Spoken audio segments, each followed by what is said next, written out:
ser lo más conciso posible porque la verdad es que todos estos temas me parece que da para una charla cada una de ellas independiente, ¿verdad? Dicho lo anterior, ¿cómo hago para cambiarla? Aquí. Ahora sí. Listo, entonces tal vez para iniciar, usualmente cuando hablamos de la cuarta revolución industrial y de todo lo que está pasando con fenómenos como la inteligencia artificial, la programación a objetos, la robótica, etcétera, un grupo para nada despreciable de personas se empieza a preocupar, ¿verdad? Profesionales de diferentes áreas que dicen, bueno, es que probablemente ahora lo que yo estoy haciendo se va a ver desplazado, ¿verdad? Entonces, tal vez el primer mensaje con el que a mí me gustaría iniciar esta presentación es comentándoles, básicamente, que esto, en lugar de ser un problema, más bien es una oportunidad. Tenemos una avenida abierta para hacer de Costa Rica, ¿verdad? Un pool de desarrollo de talento altamente calificado, ¿verdad? Ya lo es hoy, pero tenemos muchísima oportunidad todavía de empezar a dimensionar en grande el papel que puede tener Costa Rica en el desarrollo de nueva tecnología, ¿verdad? Sobre esto, el panel que tuvimos anteriormente yo creo que fue bastante ilustrativo sobre cuáles son algunas de las vertientes en las cuales nosotros deberíamos de estar reforzando el trabajo actual. Por ejemplo, hablamos de, cuál es el contexto global, es decir, qué está pasando a nivel internacional, cuáles son las señas, ¿verdad?, que existen actualmente que nos hacen pensar a dónde deberíamos estar apostando como país para desarrollar nuestro talento humano. También hablamos, por ejemplo, de cuál es la matriz socioproductiva que tiene actualmente el país, ¿verdad? Don Carlos Wong lo decía muy bien, don Carlos Sandí también. Básicamente, nosotros hemos logrado tejer a través de los distintos parques de zonas francas y las empresas que han apostado por el país. Tenemos una red de profesionales de altísimo calibre, ¿verdad?, que necesitan mantenerse, ¿verdad?, actualizándose en diferentes certificaciones, capacitaciones, etcétera. Pero también, ¿cómo hacemos para enlazar a muchas personas que están saliendo egresadas de universidades, colegios técnicos profesionales, para que puedan dimensionar casualmente o puedan estar al mismo nivel que el talento que ya está empleado hoy día, ¿verdad? Además de eso, hablamos, por ejemplo, de otros temas que no están relacionados directamente con talento humano, pero que sí son elementos habilitadores. Por ejemplo, hablamos de infraestructura país, la infraestructura vial y la capacidad que tienen las universidades, por ejemplo, los colegios, laboratorios, etcétera, para poder seguir capacitando el talento humano a la medida de nuestra visión futura.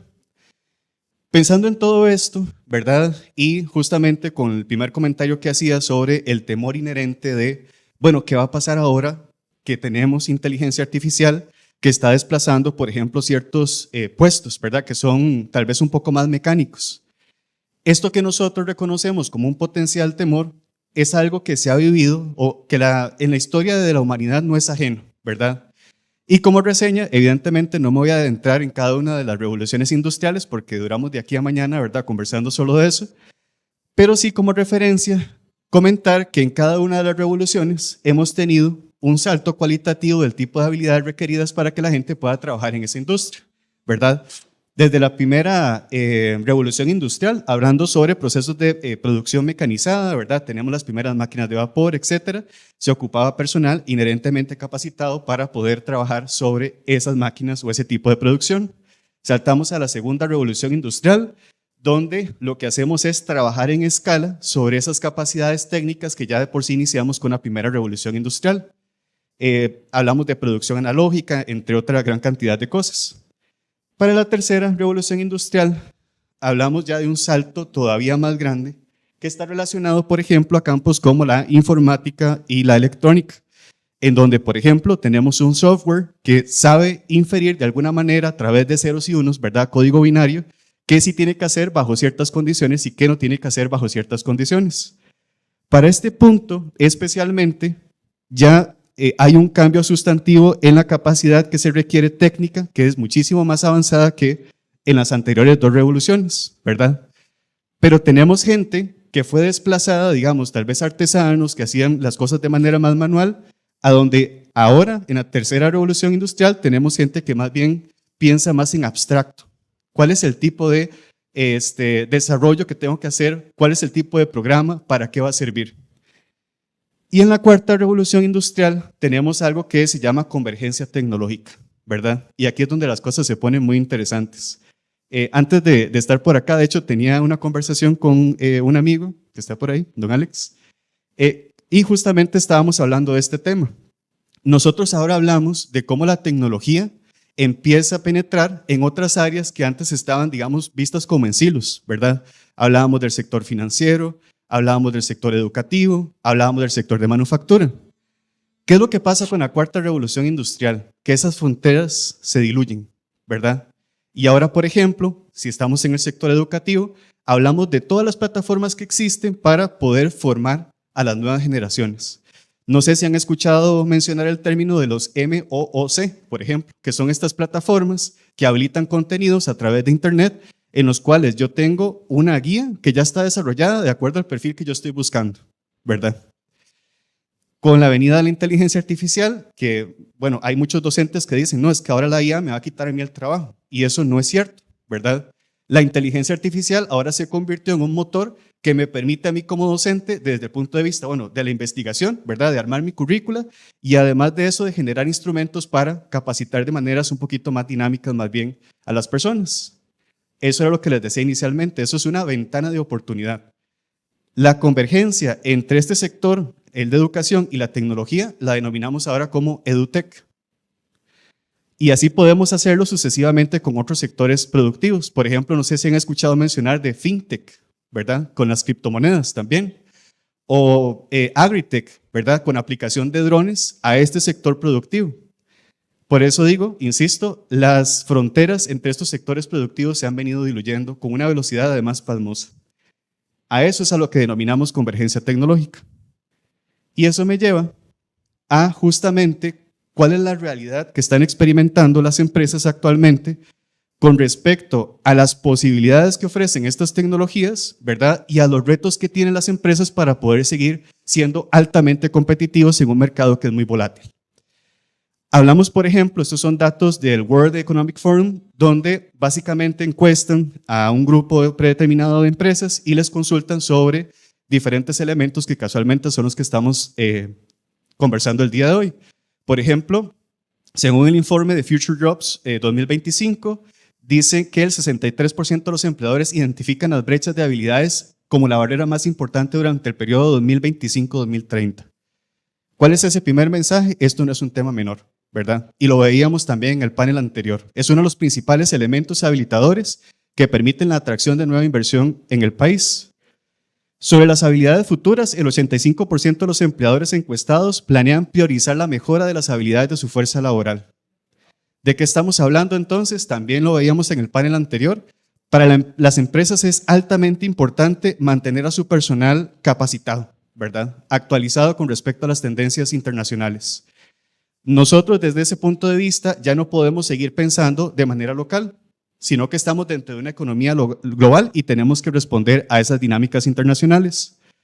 Hablamos también de la contratación de personal, y ojo qué interesante, el 70% espera contratar personal con nuevas habilidades, ¿verdad? Es decir, por los campos o las vacantes que se están recortando, que es este panorama que está por acá, que es usualmente a donde nosotros nos concentramos, decimos, sí, es que, ven, va a desaparecer el 40% del personal, ¿verdad? Que no tenga las características que el mercado requiere.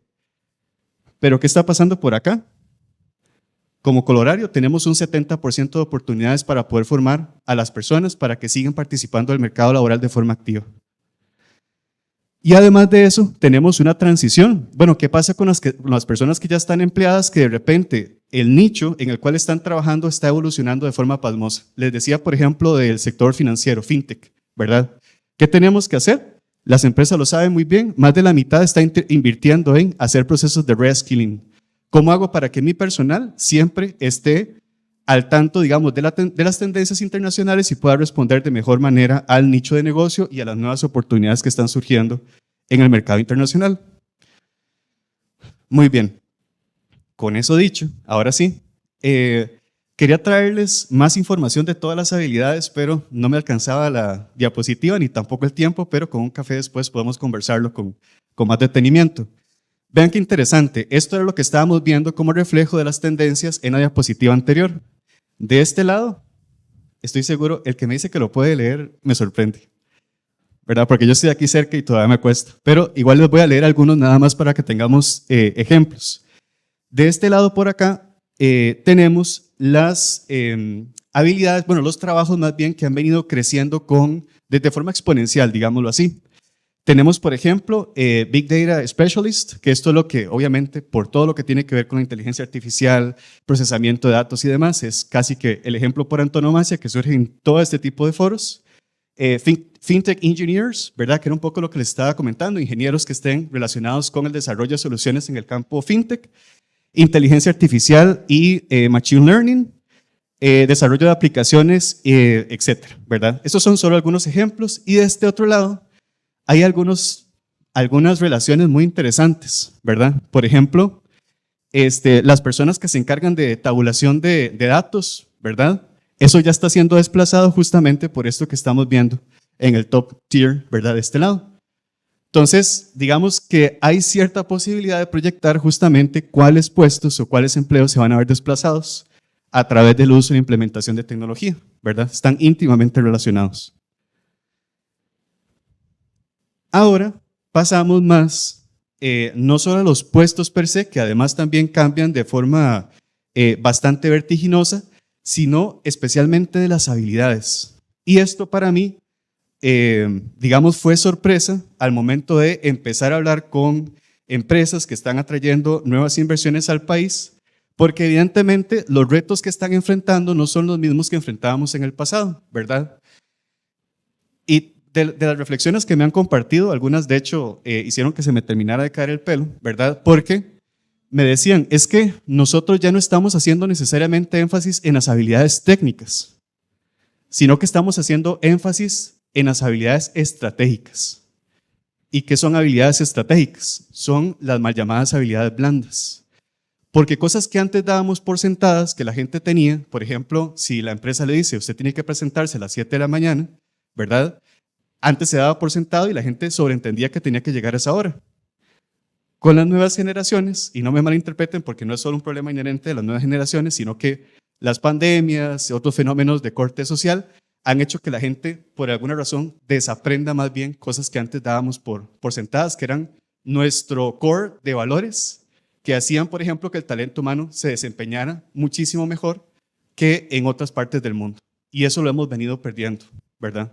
Entonces, la primera tal vez llamada de atención, eso es importante también poderlo reconsiderar al momento de hablar de procesos de entrenamiento o capacitación. Por ejemplo, hablamos de la capacidad analítica de las personas. ¿Cómo hacemos para resolver problemas complejos, verdad? Y no pensar siempre en el cajón o en la caja. Hablamos de pensamiento creativo, de motivación y autocomprensión o autoentendimiento, ¿verdad? Hablamos de la curiosidad, hablamos de la gestión del talento, de trabajo en equipo, ¿verdad? Comunicación asertiva, etc.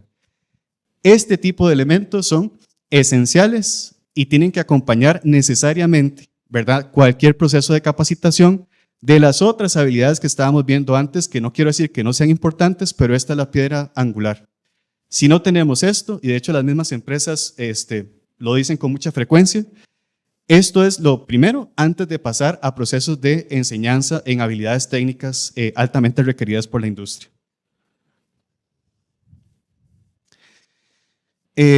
Acá nada más quería profundizar, probablemente no nos alcance el tiempo y lo podemos conversar después de esta exposición.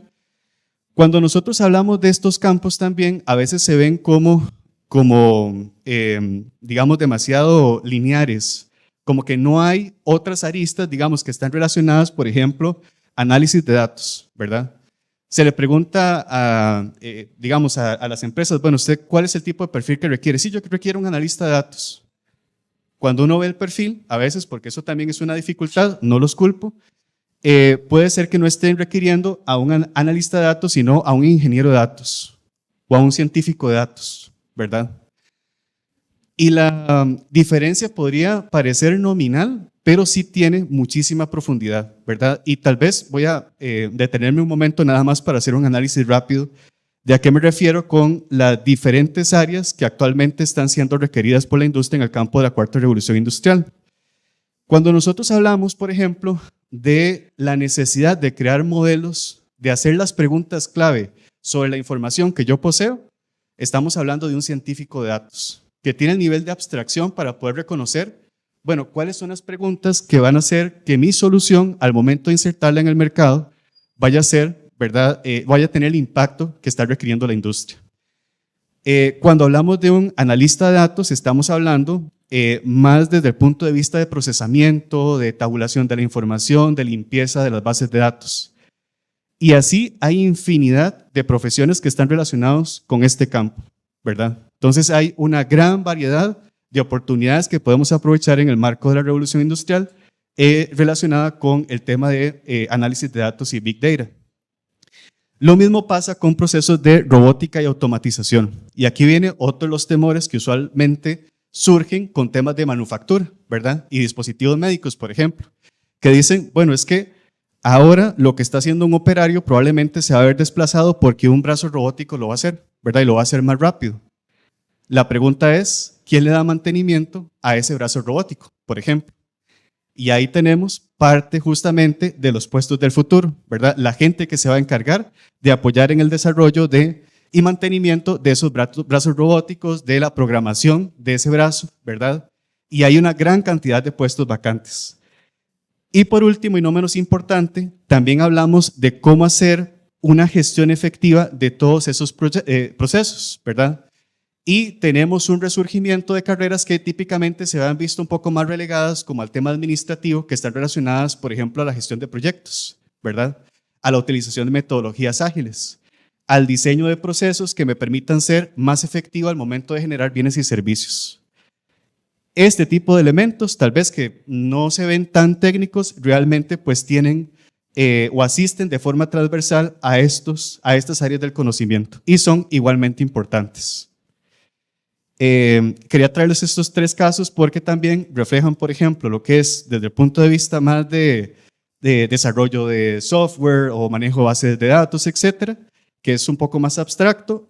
Hablamos ya temas de manufactura, que es otro componente muy importante a nivel económico, país, internacional, y una capa que de repente se ve un poquito más desde el punto de vista administrativo.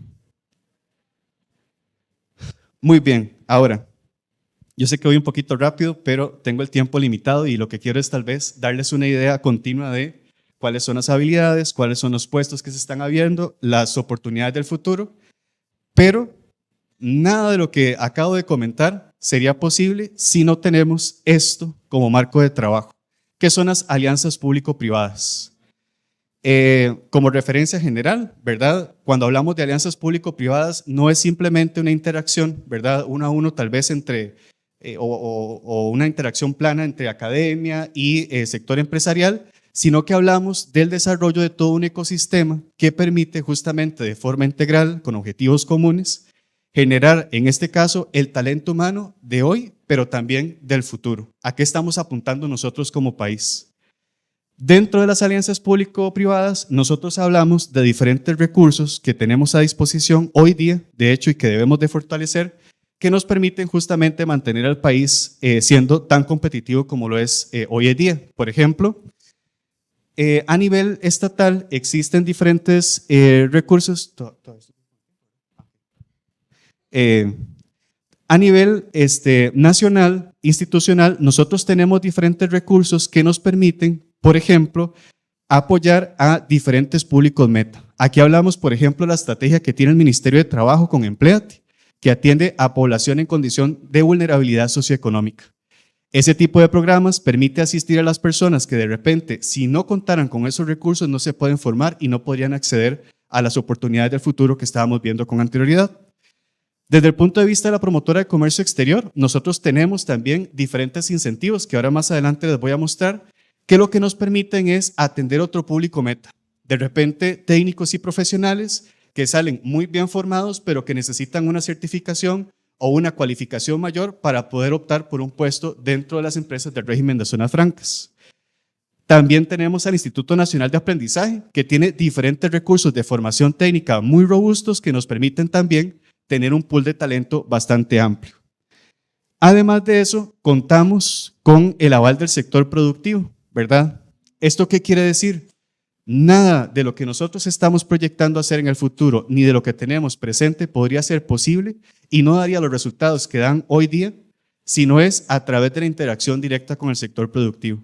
Y acá hablamos de sectores que son clave, ¿verdad? Como el sector de dispositivos médicos. Creo que para nadie es un secreto que Costa Rica es un hub, ¿verdad?, para la atracción de empresas que vienen a invertir a producir dispositivos médicos aquí en Costa Rica. Hablamos, por ejemplo, del sector servicios, de manufactura avanzada, entre otros. También es importante, y lo decían en el panel anterior, tener la posibilidad de hacer una lectura apropiada del ecosistema internacional. ¿A dónde están las oportunidades de cooperación que nosotros tenemos que desarrollar con diferentes países que tienen industrias en las cuales nosotros podamos servir como parte de la cadena global de producción, ¿verdad? Por ejemplo, en el campo de semiconductores, para poner un ejemplo concreto. En cuanto a procesos de formación per se, hablamos de actualización continua del upskilling y reskilling, que era parte de las áreas que les comentaba en la diapositiva anterior.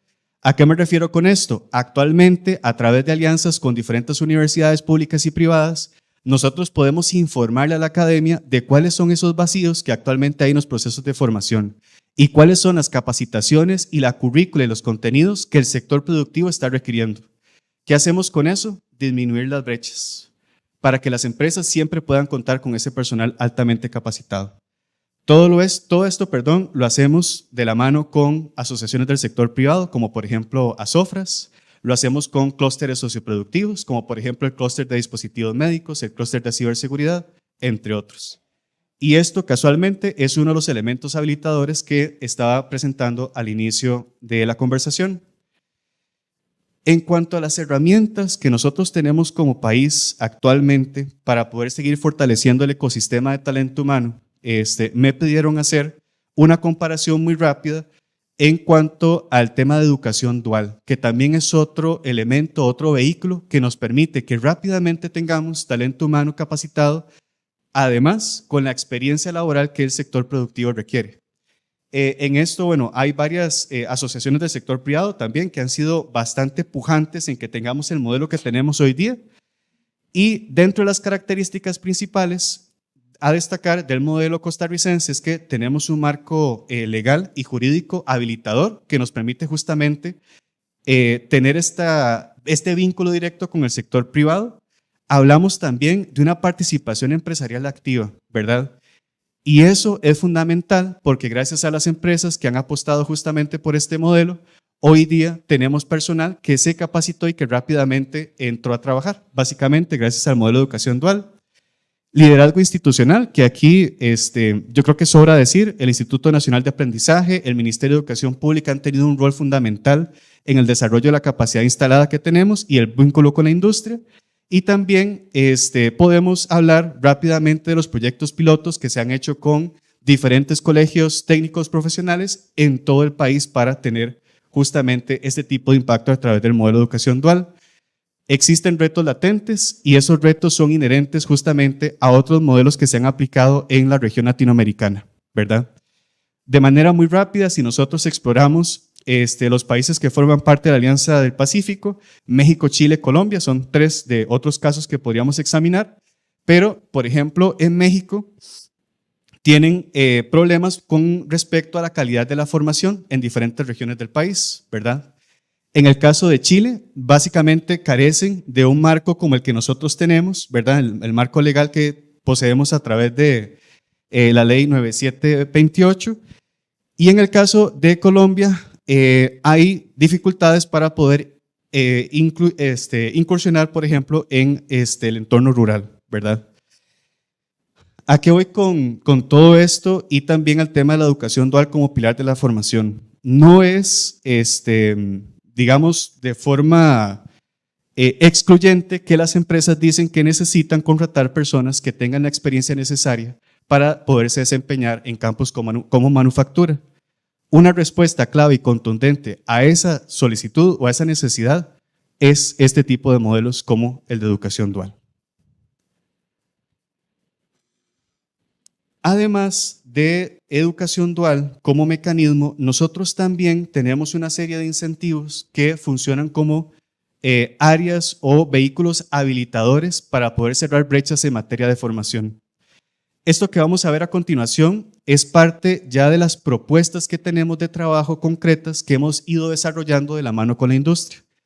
Y acá, de manera muy general, comentarles que a través de la alianza de ASOFRAS, el INA, del Ministerio de Trabajo, del Ministerio de Comercio Exterior, de Procomer, se generó un incentivo que está amparado en la Ley de Zonas Francas que nos permite a nosotros, como institucionalidad pública, poder acompañar los procesos de formación y capacitación que tienen las empresas del sector privado, especialmente que forman parte del régimen de zonas francas. Ahora vamos a ver algunos datos interesantes de lo que hemos logrado obtener a través de la implementación de este incentivo del régimen de zonas francas. Además tenemos un incentivo para empresas exportadoras que es un poco más nuevo si lo vemos en perspectiva lineal de lo que hemos obtenido hasta el momento. Y este incentivo también nos permite apoyar la generación de nuevas exportaciones a través del fortalecimiento de la oferta de talento humano que tenemos en el país.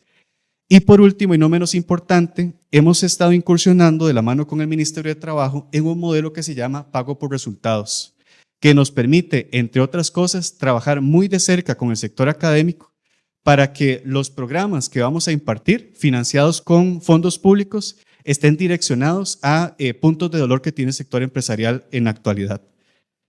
Para contarles con un poquito más de detalle cómo es que estos instrumentos nos ayudan,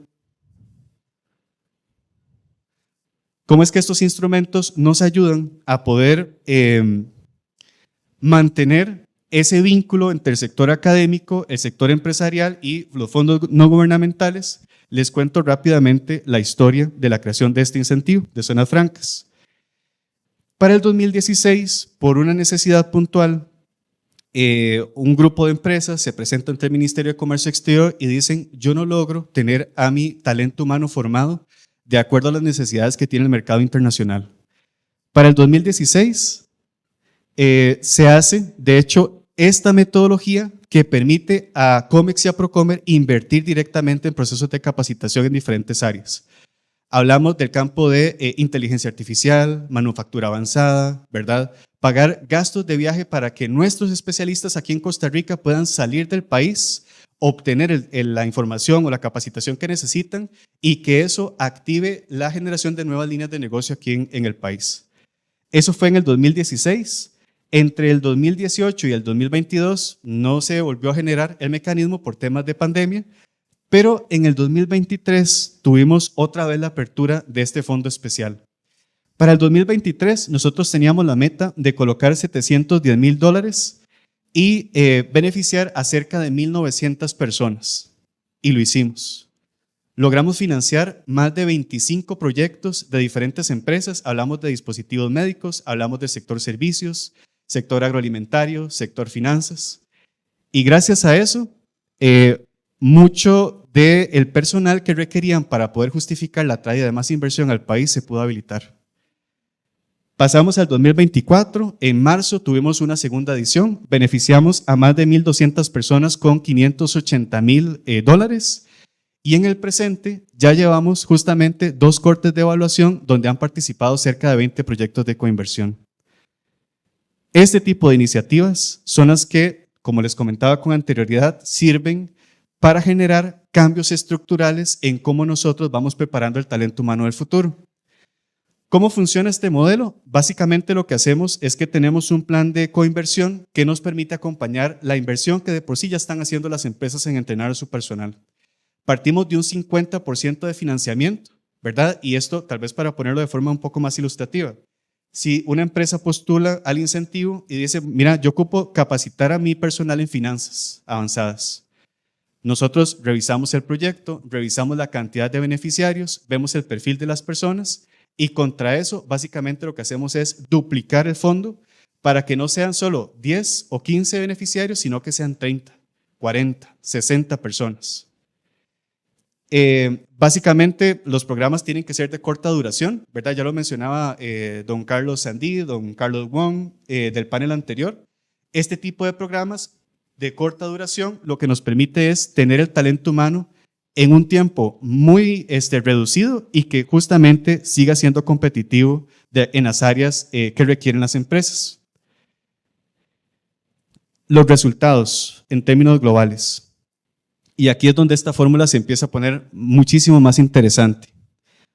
En toda esta serie de tiempo que vieron en la diapositiva anterior, nosotros todavía seguimos trabajando de la mano con las empresas, pero hoy, dichosamente, gracias a la voluntad de las empresas y a la confianza que dijeron, sí, yo quiero participar, quiero empezar a formar talento humano, quiero tener impacto en el ecosistema nacional, hoy tenemos 2.132 personas en las 2 primeras ediciones que recibieron una capacitación que de otra manera no hubieran podido alcanzar si no fuera por este tipo de incentivos.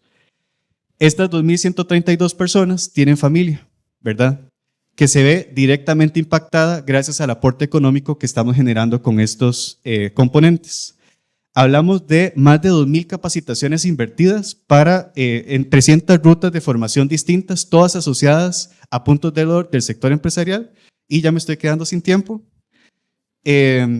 Además, 45 proyectos de coinversión distintos que están relacionados directamente a necesidades de la industria.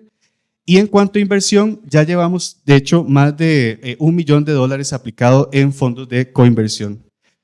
Se me hizo demasiado corto, pero bueno, nada más comentarles, tal vez como mensaje final.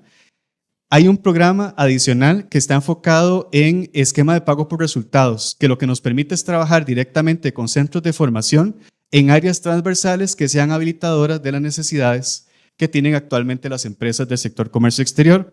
Ya hicimos un lanzamiento oficial y esto lo que nos va a permitir es trabajar ahora con mayor amplitud, no necesariamente en proyectos individuales, sino también atender de forma transversal necesidades que tiene el país para seguir siendo altamente competitivo en el sector, en el mercado internacional. Y sí, tenía más por presentar, pero creo que de momento me quedo por acá, más bien, sí, por si hay dudas o comentarios.